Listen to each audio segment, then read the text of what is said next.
रांची और धनबाद समेत देश के 43 स्थानों पर रोजगार मेले का आयोजन। प्रधानमंत्री नरेंद्र मोदी ने 70,000 से अधिक युवाओं को सौंपे नियुक्ति पत्र। केंद्रीय शिक्षा राज्य मंत्री अन्नपूर्णा देवी आईआईटी आईएसएम धनबाद के कार्यक्रम में होंगी शामिल। नवनिर्मित बहुउद्देशीय भवन का भी करेंगे उद्घाटन।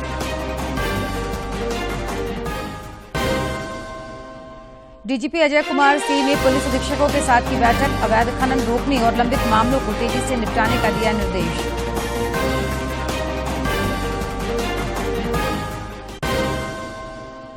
और राज्य में हीट वेव से अगले 72 घंटों में राहत की कोई आसार नहीं। 18 जून तक मानसून पहुंचने की संभावना। कुछ जगहों पर बारिश से तापमान में आई गिरावट।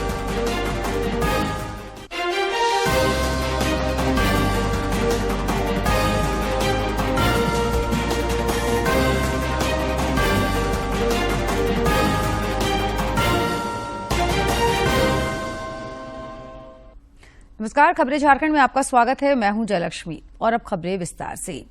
रांची और धनबाद समेत देश भर में 43 शहरों में आज रोजगार मेले का आयोजन किया गया। इस दौरान प्रधानमंत्री नरेंद्र मोदी ने 70,000 से अधिक युवाओं के बीच नियुक्ति पत्र वितरित किए। बाद में कार्यक्रम को संबोधित करते हुए श्री मोदी ने कहा कि आज निजी और सार्वजनिक क्षेत्र में रोजगार के अवसरों में वृद्धि देखी जा रही है। उन्होंने कहा कि स्टार्टअप इंडिया और स्टैंड अप इंडिया के सहयोग से युवाओं का आत्मविश्वास बढ़ा है। प्रधानमंत्री ने कहा कि सरकारी भूमिकाओं में कदम रखने वालों के लिए यह एक महत्वपूर्ण अवधि है। उन्होंने युवाओं से कहा कि आप अगले 25 वर्षों में भारत को एक विकसित राष्ट्र बनाने का लक्ष्य लेकर चलें।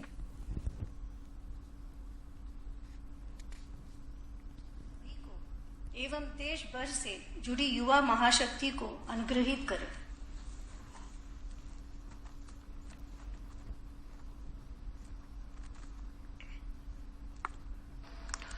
सत्तर 70,000 से ज्यादा युवाओं को नियुक्ति पत्र मिले हैं। मुझे खुशी है कि बीजेपी के शासन वाली राज्य सरकारें भी, सभी बीजेपी के स्टेट में भी लगातार इस तरह के रोजगार मेले आयोजित कर रही हैं। जो लोग इस समय सरकारी नौकरी में आ रहे हैं, उनके लिए ये बहुत महत्वपूर्ण समय है। आजादी का अमृत काल अभी शुरू ही हुआ है। आपके सामने अगले 25 वर्षों में भारत को विकसित राष्ट्र बनाने का लक्ष्य है। आपको वर्तमान के साथ ही देश के उज्जवल भविष्य के लिए भी जी जान से जुट जाना है। आज देश के दिन 43 शहरों में रोजगार मेले का आयोजन किया गया है। उसमें रांची भी शामिल है। रांची के सीसीएल सभागार में रोजगार मेले का आयोजन किया गया है, जिसमें जनजातीय मामलों के केंद्रीय मंत्री अर्जुन मुंडा और भाजपा के प्रदेश अध्यक्ष दीपक प्रकाश समेत कई गणमान्य लोग मौजूद रहे। उधर धनबाद में भी इससे संबंधित कार्यक्रम का आयोजन हुआ, जिसमें केंद्रीय शिक्षा राज्य मंत्री अन्नपूर्णा देवी शामिल हुई और युवाओं के बीच नियुक्ति पत्र का वितरण हुआ।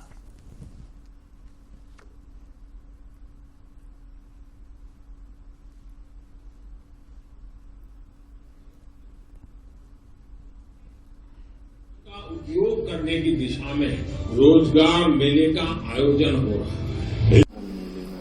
खास होता है भारत की परंपराओं में अतुल्य परंपरा है अतिथि सत्कार। मैं सर से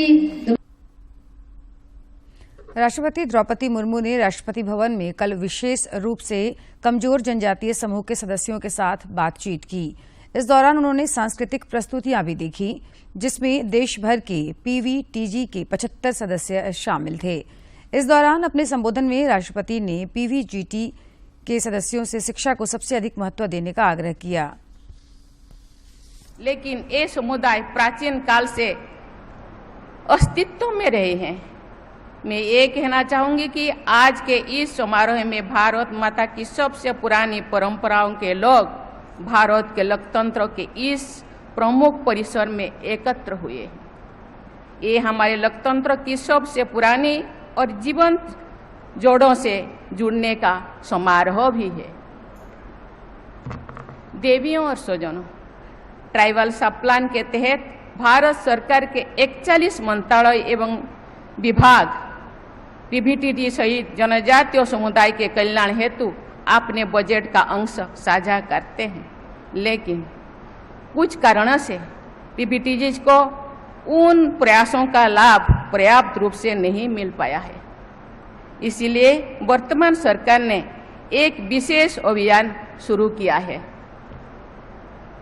स्वाधीनता के 75 वर्ष पूरी होने के उपलक्ष्य में सभी देशवासी आज़ादी का अमृत महोत्सव मना रहे हैं। ये विशेष प्रसन्नता की बात है कि सभी 75 पीबीटीजी के विकास हेतु केंद्र सरकार द्वारा वर्तमान बजट में प्रधानमंत्री पीबीटीजी डेवलपमेंट मिशन प्रारंभ किया गया है। राज्यपाल सीपी राधाकृष्णन आज कोडरमा के एक दिवसीय दौरे पर हैं। अपने दौरे के क्रम में राज्यपाल कोडरमा सदर अस्पताल का निरीक्षण करेंगे और उसके बाद परियोजना बालिका उच्च विद्यालय पहुंचकर वहां की छात्राओं तथा शिक्षकों से संवाद करेंगे। राज्यपाल मरकच्चो प्रखंड के अरकोसा गांव भी जाएंगे, जहां विकास योजनाओं की हकीकत जानेंगे। मुख्यमंत्री हेमंत सोरेन 15 और 16 जून को रांची में विभिन्न विभागों के सचिवों के साथ बैठक कर विकास योजनाओं की हकीकत जानेंगे। इसे लेकर राज्य स्तरीय समीक्षा बैठक बुलाई गई है। पहले दिन मुख्यमंत्री विधि व्यवस्था, जांच की अद्यतन स्थिति, अपराध नियंत्रण, अवैध खनन समेत कई अन्य मुद्दों की समीक्षा करेंगे। वहीं 16 जून को ग्रामीण विकास विभाग, मनरेगा, जेएसएलपीएस, पीएम आवास और 15वें वित्त आयोग से जुड़ी विषयों की समीक्षा होगी। भाजपा विधायक दल के नेता बाबूलाल मरांडी ने कहा कि राज्य में भाजपा की सरकार बनने पर संथाल परगना में मिनी एनआरसी लागू होगी। श्री मरांडी ने संथाल परगना के अपने 3 दिवसीय दौरे के क्रम में परिसदन में पत्रकारों से बातचीत कर रहे थे। उन्होंने पाकुड़ और साहिबगंज इलाके में बांग्लादेशी घुसपैठ की समस्या पर चिंता जताते हुए कहा कि संथाल परगना के पाकुड़, महेशपुर और साहिबगंज में गलत तरीके से ऐसे लोगों को सरकारी जमीन बंदोबस्त की गई है। राज्यपाल सीपी राधाकृष्णन ने कल राज्य के विश्वविद्यालयों के कुलपतियों और कुलसचिवों के साथ महत्वपूर्ण बैठक की। इस दौरान उन्होंने विद्यार्थियों को बेहतर से बेहतर सुविधा देने पर जोर दिया। उन्होंने कहा कि विश्वविद्यालयों को केवल डिग्री देने से कुछ नहीं होगा। राज्यपाल ने कहा कि आप सभी को विजन, मिशन और लक्ष्य के साथ काम करना चाहिए। उन्होंने विश्वविद्यालयों में कम प्लेसमेंट पर भी नाराजगी जताई। राज्यपाल ने कहा कि विश्वविद्यालयों को खेलकूद समेत अन्य गतिविधियों के आयोजन में जिला प्रशासन के साथ मिलकर काम करना चाहिए।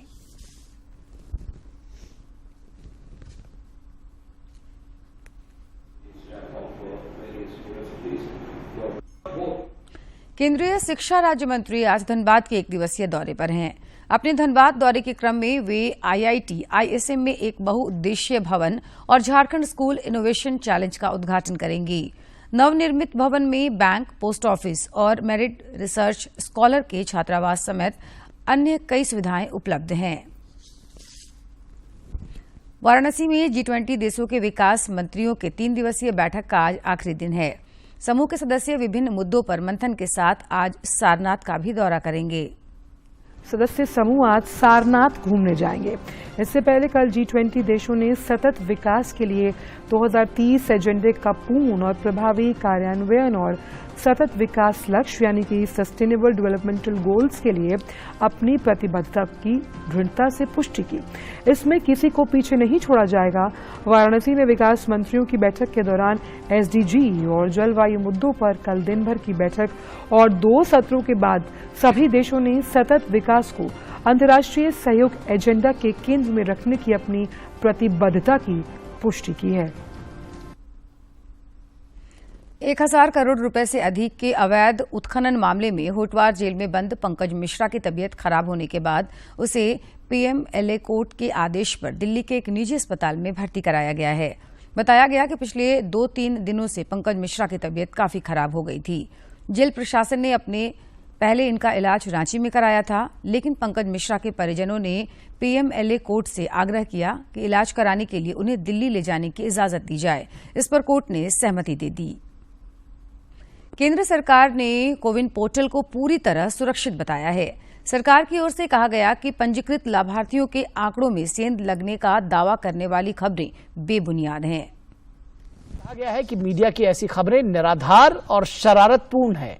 मंत्रालय के मुताबिक कोविन पोर्टल पूरी तरह से सुरक्षित है। इसमें डेटा की निजता बनाए रखने की पर्याप्त व्यवस्था की गई है।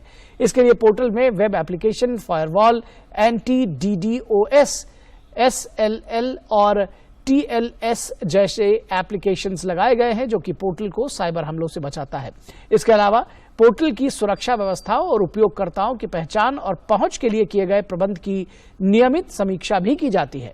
मंत्रालय के अनुसार पोर्टल के डेटा तक पहुंच केवल OTP आधारित पहचान के माध्यम से ही संभव है।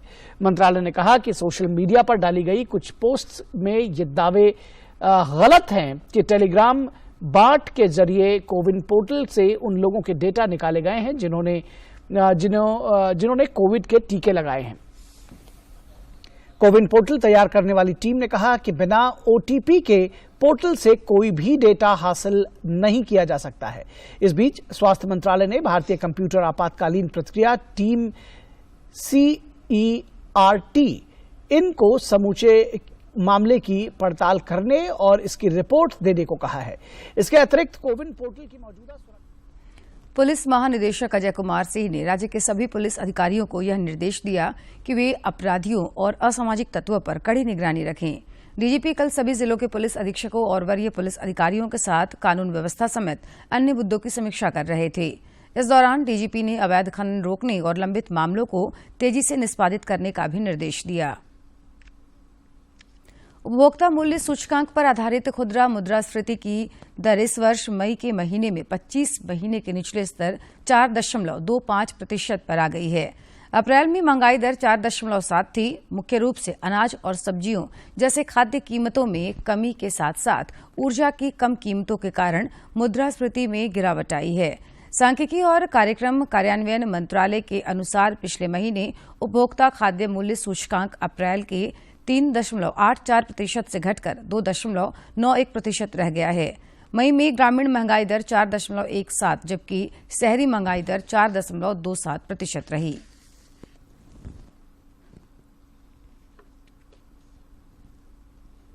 सरायकेला खरसावां जिले के चांडिल अनुमंडल क्षेत्र के तिरुलडीह थाना के क्षेत्र पुलिस ने हथियार का भय दिखाकर लोगों को डराते हुए एक अपराधी को गिरफ्तार किया है।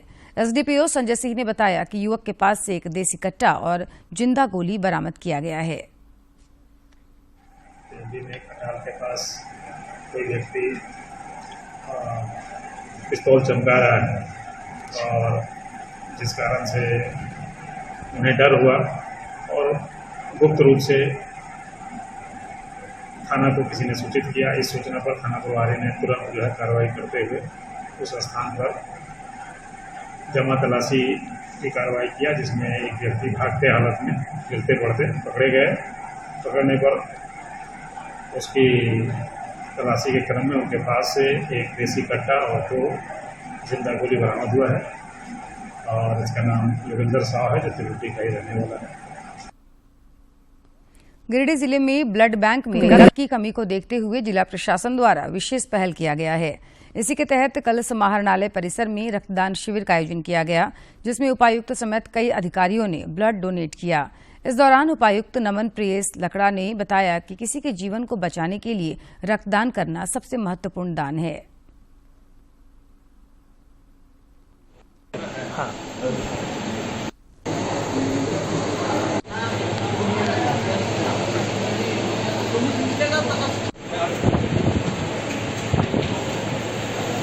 रक्तदान शिविर का आयोजन कर रहे हैं जिला समाहरणालय के परिसर में।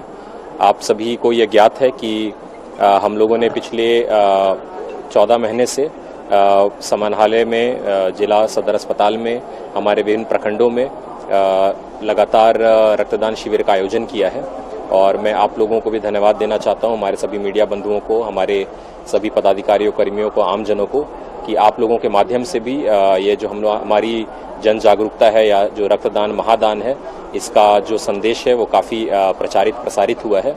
हम लोग आने वाले दिनों में सदर अस्पताल के एक जो वार्ड है, चिल्ड्रन वार्ड है, जो कि हम लोग ने एक नाम दिया है कि ब्लड डिसऑर्डर रिलेटेड एक केयर सेंटर, उसको डे केयर सेंटर के तौर पे हम लोग शुरुआत करेंगे। जैसे थैलेसीमिया या हेमोफीलिया संबंधी जो ब्लड डिसऑर्डर से जो ऐसे बच्चे हैं, उनको ब्लड की इजी अवेलेबिलिटी कैसे हो, इसके संबंध में नीति आयोग को हम लोग एक प्रस्ताव भेज रहे हैं। हम लोगों को इंसेंटिव अमाउंट एस्पिरेशनल डिस्ट्रिक्ट में अच्छा करने के लिए एक प्राप्त हुआ था, वो हम लोगों को स्वीकृत हो गया है। वो जैसे ही हम लोग का। और अब कुछ खबर राज्य के विभिन्न जिलों से।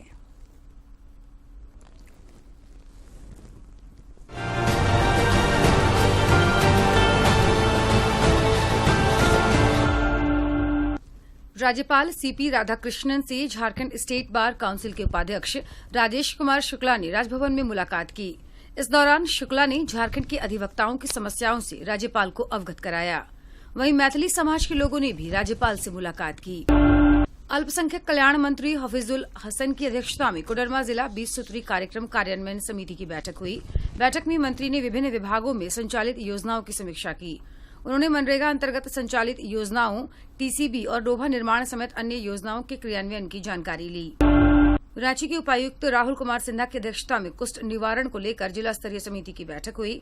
बैठक में राष्ट्रीय कुष्ठ उन्मूलन कार्यक्रम को लेकर जागरूकता कार्यक्रम चलाने का निर्देश दिया गया। बोकारो जिले के पिंडराजोड़ा थाना क्षेत्र से चास पुरुलिया हाईवे पर दीवानगंज और कुरामोड़ के बीच एसआर पेट्रोल पंप के पास पिकअप वैन और मोटरसाइकिल की टक्कर में मोटरसाइकिल चालक की मौत हो गई। वहीं पिकअप वैन को पुलिस ने कब्जे में लेकर चालक को हिरासत में ले लिया है। गुमला के उपायुक्त सुशांत गौरव ने अंबेडकर नगर स्थित सामुदायिक भवन में मोची समुदाय के लोगों के साथ संवाद किया। इस दौरान उन्होंने मोची समाज के लोगों को सरकारी योजनाओं की जानकारी दी। रांची जिले के इटकी थाना क्षेत्र से पुलिस ने 1 किलो 520 ग्राम गांजा के साथ एक तस्कर अजय कुमार साहू को गिरफ्तार किया है। ग्रामीण एसपी नौशाद आलम ने बताया कि बरामद गांजा का बाजार मूल्य लगभग 50,000 रूपये है। साहिबगंज जिले में उपायुक्त रामनिवास यादव की अध्यक्षता में बुनियादी साक्षरता एवं संख्या ज्ञान पर कार्यशाला का आयोजन किया गया। इस दौरान निपुण भारत योजना की विस्तृत जानकारी दी गई। रांची जिले के बुड़मू थाना क्षेत्र से पुलिस ने भारी मात्रा में शराब के साथ कारोबारी संजय यादव को गिरफ्तार किया है। ग्रामीण एसपी नौशाद आलम ने बताया कि गिरफ्तार कारोबारी के घर से 18 पेटी विदेशी शराब बरामद किया गया है। गोड्डा जिले के ठाकुर गंगटी थाना क्षेत्र अंतर्गत खरखोदिया गांव में करंट लगने से एक महिला की मौके पर मौत हो गई। सूत्रों से मिली जानकारी के अनुसार महिला अपने घर में बिजली के तार पर कपड़ा पसार रही थी। रांची जिले के अनगढ़ा थाना के क्षेत्र के जोन्हा के जरवाड़ी गांव में निर्माण कार्य में लगी एक कंस्ट्रक्शन कंपनी के रोड रोलर में बदमाशों ने आग लगा दी। अगलगी की इस घटना में पानी टंकी, सोलर प्लेट और बिजली के तार भी पूरी तरह से जल गए, जिसकी वजह से गांव में पेयजल और बिजली आपूर्ति ठप हो गई।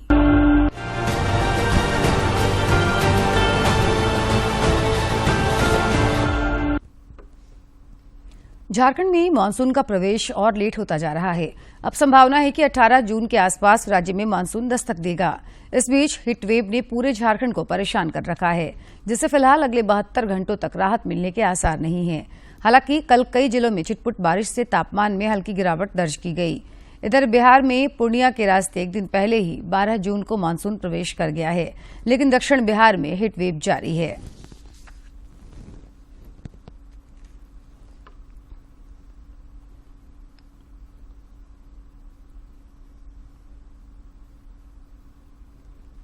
तूफान बिपरजॉय गुरुवार को दोपहर बाद गुजरात के कच्छ जिले में जखाऊ बंदरगाह के पास तट से टकरा सकता है।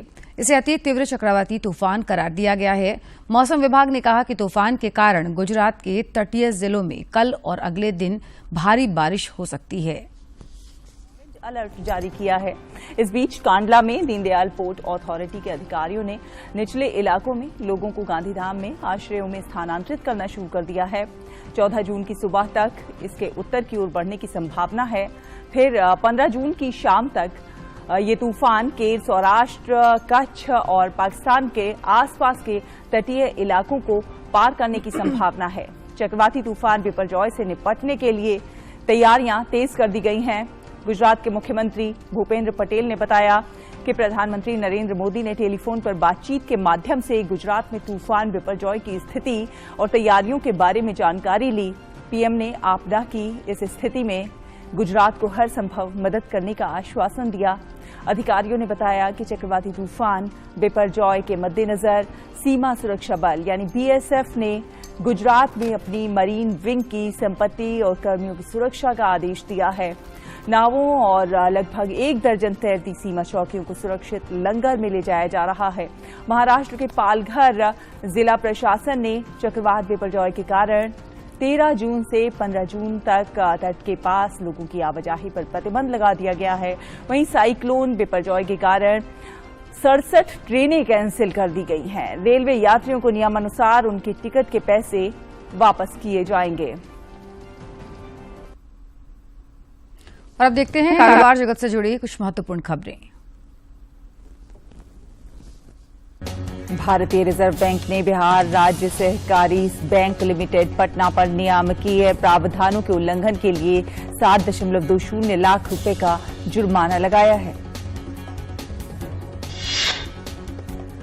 बाजार नियामक सेबी ने एसएल ग्रुप के चेयरमैन सुभाष चंद्रा और समूह की कंपनी जी एंटरटेनमेंट एंटरप्राइज लिमिटेड के प्रबंध निदेशक और मुख्य कार्यकारी पुनीत गोयंका पर किसी भी सूचीबद्ध कंपनी में निदेशक या किसी प्रमुख प्रबंधकीय पद लेने पर रोक लगा दी है। सरकार ने 15 साल में पहली बार गेहूं की बढ़ती कीमतों पर लगाम लगाने के लिए मार्च 2024 तक तत्काल प्रभाव से गेहूं पर भंडारण सीमा लागू कर दी। इस रोक का उद्देश्य गेहूं की जमाखोरी और मूल्य वृद्धि को रोकना है।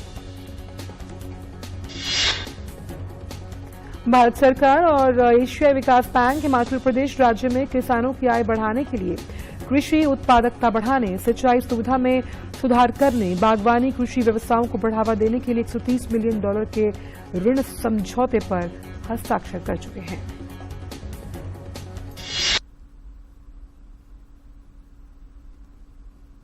आज से इंडोनेशिया ओपन बैडमिंटन प्रतियोगिता की शुरुआत हो रही है। स्वयं कोच पर नजर आने वाले हैं।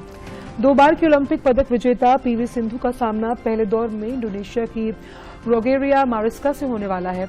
महिला एकल में ही साइना नेहवाल पहले दौर में चीन की वांग झी से खेलेंगी, जबकि श्रीकांत चीन के लू गुआंगजू के साथ खेलेंगे। थाईलैंड ओपन सेमीफाइनल तक पहुंचे लक्ष्य का सामना पहले दौर में दुनिया के 10वें नंबर के खिलाड़ी चीन के ली जी जिया से होने वाला है। वहीं राष्ट्रमंडल खेलों की चैंपियन दुनिया की 5वें नंबर की जोड़ी सात्विक साईराज वेंकी रेड्डी और चिराग शेट्टी का सामना इंडोनेशिया के मार्कस फर्नाल्डी गिडोन से और केविन संजय सुकामुजू से होने वाला है। इंटरकॉन्टिनेंटल कप फुटबॉल प्रतियोगिता में भारतीय टीम ने फाइनल में जगह बना ली है।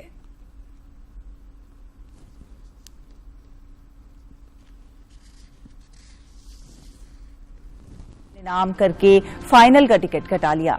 इस मैच में एकमात्र गोल भारत की तरफ से सुनील छेत्री ने 81वें मिनट में किया और भारत की जीत सुनिश्चित की। ये उनके करियर का 86वां अंतर्राष्ट्रीय गोल था। अब फाइनल में भारत का सामना लेबनान से होगा। ये मैच 15 जून को खेला जाएगा। सेहत की बात में आज देखते हैं श्वसन की समस्या के बारे में।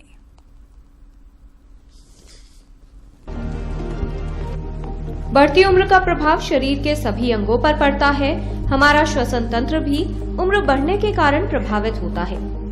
जैसे जैसे उम्र बढ़ती है हमारे शरीर के अंगों की क्षमता कम होती जाती है। फेफड़े में की मांसपेशियों में कमी होने की वजह से सांस की कैपेसिटी कम हो जाती है। हमारी लंग कैपेसिटी कम हो जाती है। हमारी कार्टिलेज जो सांस की नलिकाओं के कार्टिलेज हैं वो स्टिफ हो जाते हैं, जिसके रास्ते बढ़ जाते हैं। उनका जो अपने आप म्यूकोसिलरी सिस्टम जिससे हमारे शरीर की फेफड़े की क्लीनिंग होती है वो खराब हो जाता है, कम काम करने लगता है, जिसकी वजह से हमारे एस्पिरेशन के खतरे, निमोनिया के खतरे बढ़ जाते हैं। इन सब के कारण हमें लंग्स की बीमारियों का खतरा बढ़ता जाता है। धीरे धीरे फेफड़ों की क्षमता कमजोर होने लगती है। व्यक्ति को श्वसन संबंधी बीमारियों का खतरा बढ़ जाता है।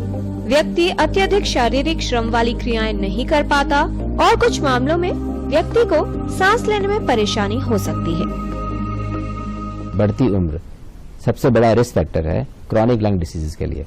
और 3 प्रकार के क्रॉनिक लंग डिसीजेज जैसे COPD, इंटरस्टिशियल लंग डिसीज और कैंसर, इन सब के खतरे कहीं ज्यादा बढ़ती उम्र में होते हैं।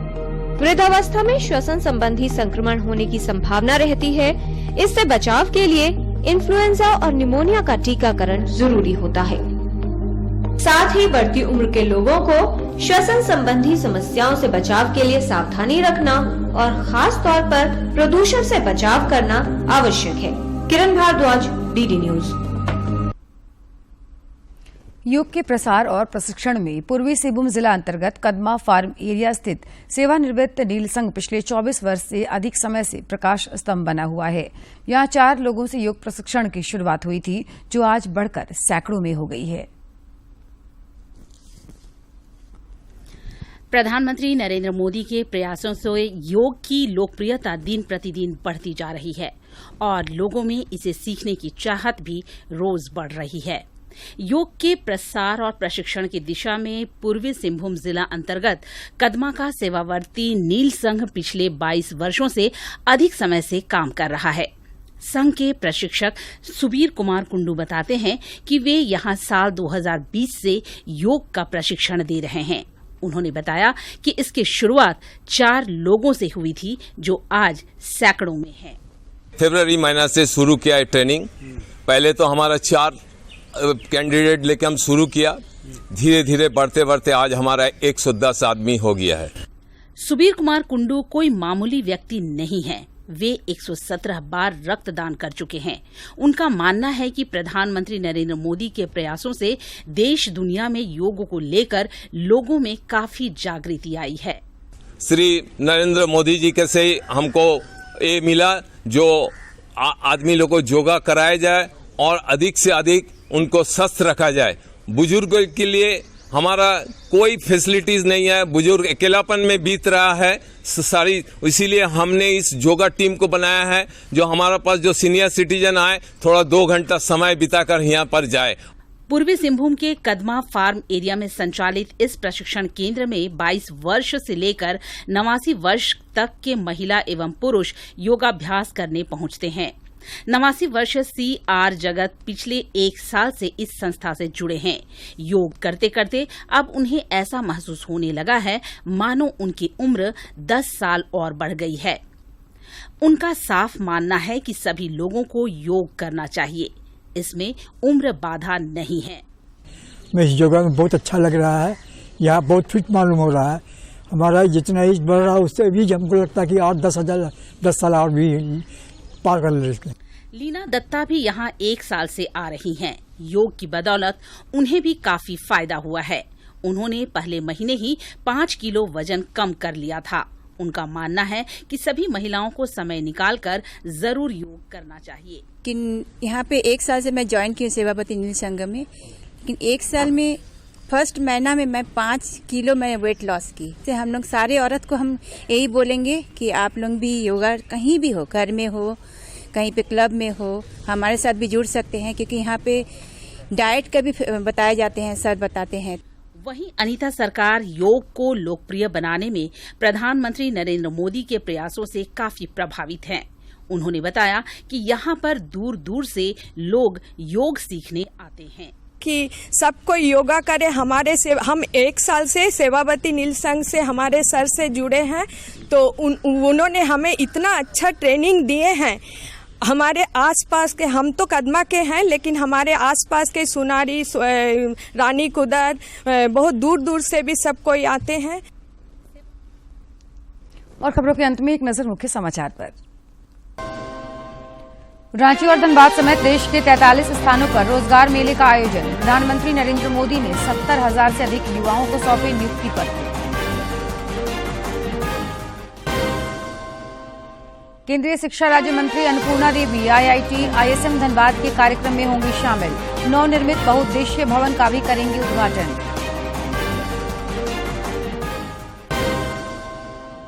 डीजीपी अजय कुमार सिंह ने पुलिस अधीक्षकों के साथ की बैठक। अवैध खनन रोकने और लंबित मामलों को तेजी से निपटाने का दिया निर्देश।